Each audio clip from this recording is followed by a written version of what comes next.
Today marks a very special day. We have three things on why this day is special. Let me start off with the first one, where we can say that today is our 700th production on our YouTube channel. Now, of course, we've posted mainly shorts about our animals, some about our projects, our do-it-ourselves garage and shop.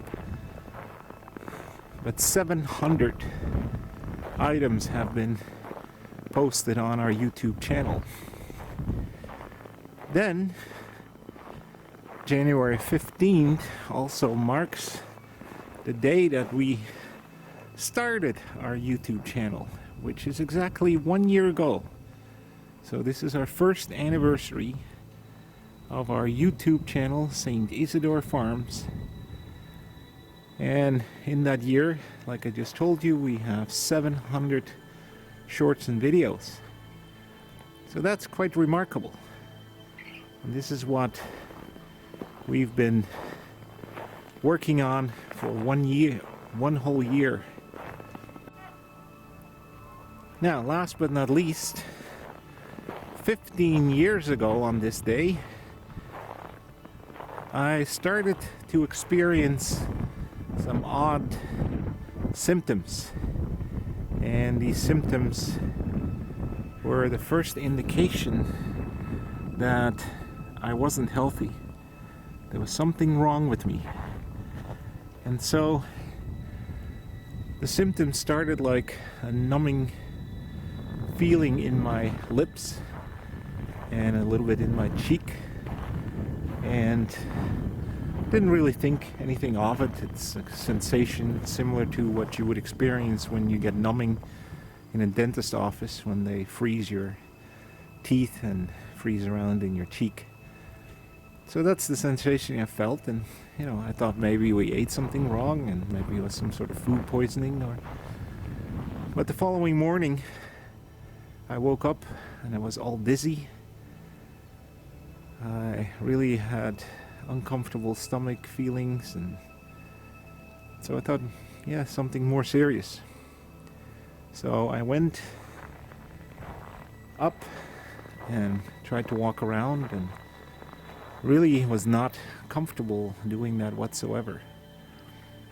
But needless to say, the symptoms persisted and continued throughout the day, and I even noticed that in order to watch TV and try to keep calm, I had to close one of my eyes, because with two eyes, everything was double. I had double vision. So that started to come to the realization that something more serious went on. So I started preparing plans for the upcoming school week. I was a high school teacher, and so I wanted to make sure that there was somebody who could cover for me. I called my department head and I told her, I said, I'm going to have to see a doctor, and this is more serious than just an ordinary flu or a cold.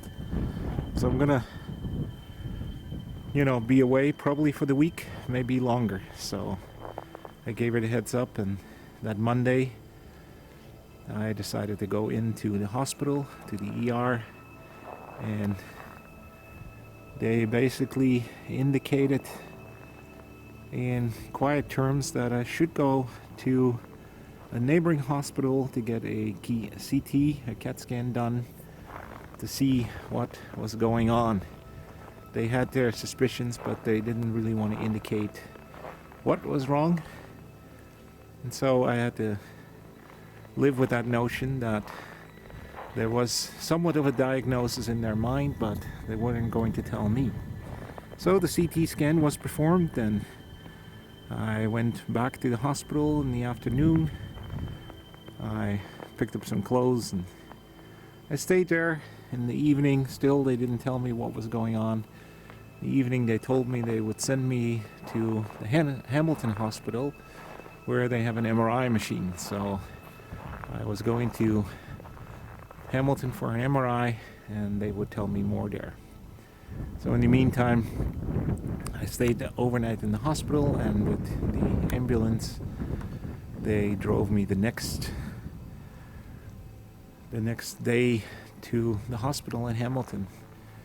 And a neurologist visited me after he received a radiology report, and he saw me in the hospital, and he told me basically what was wrong with me.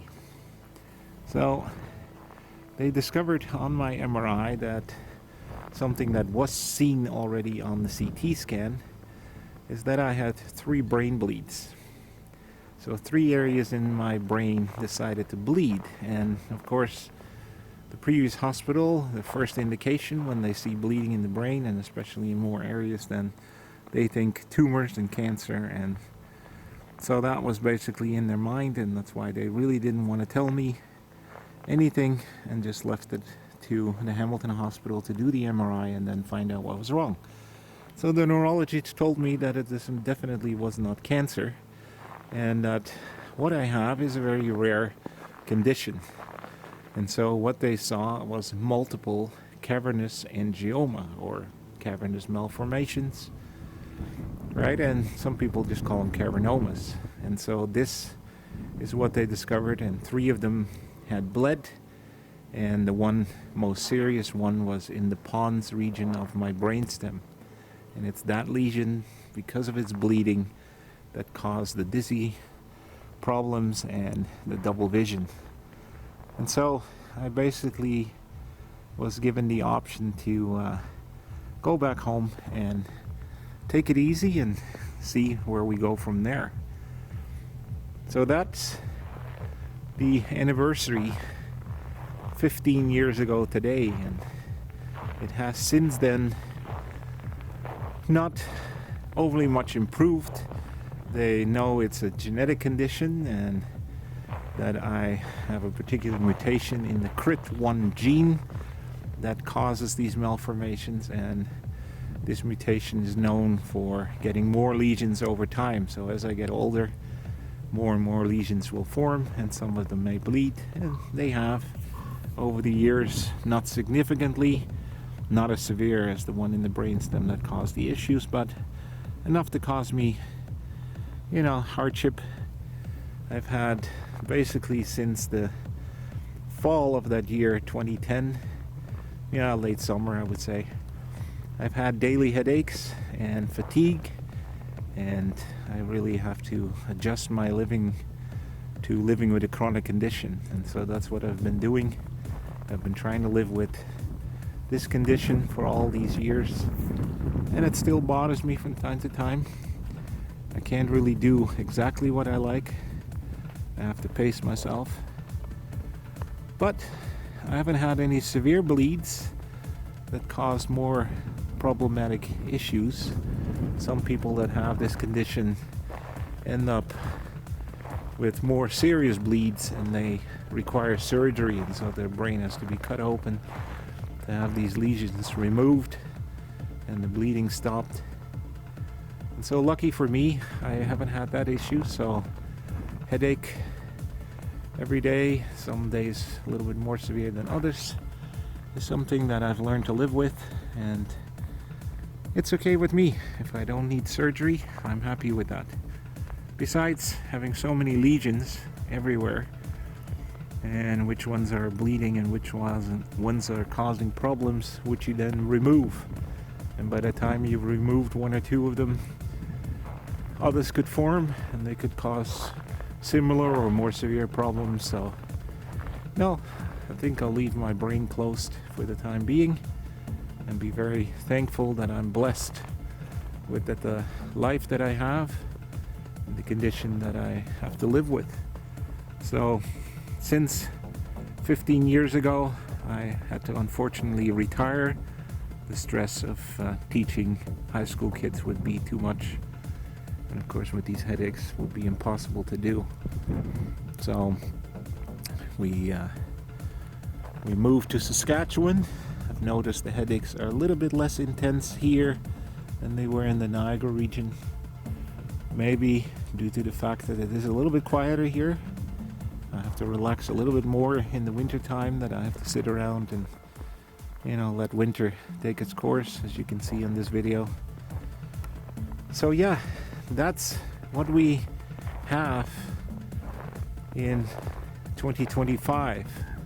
We have 3 anniversaries, in a sense, celebrations. The first one, 700 video publications. The second, 1 year and 527 subscribers. Thank you for everyone that joined us on this channel. We thank you so kindly. It's very nice to see that people enjoy our shorts, our videos. So thank you. And of course, my illness, my chronic condition, my genetic abnormality that I have to live with. So it's been quite the day in history for us. So again, we thank everybody for joining us on this channel. We thank you for your continued support, and if you know other people that would like to watch our shows, please share, comment, like, and of course subscribe if you haven't. We really appreciate it. So we thank you for now, and we look forward to seeing you in the next video. Bye bye.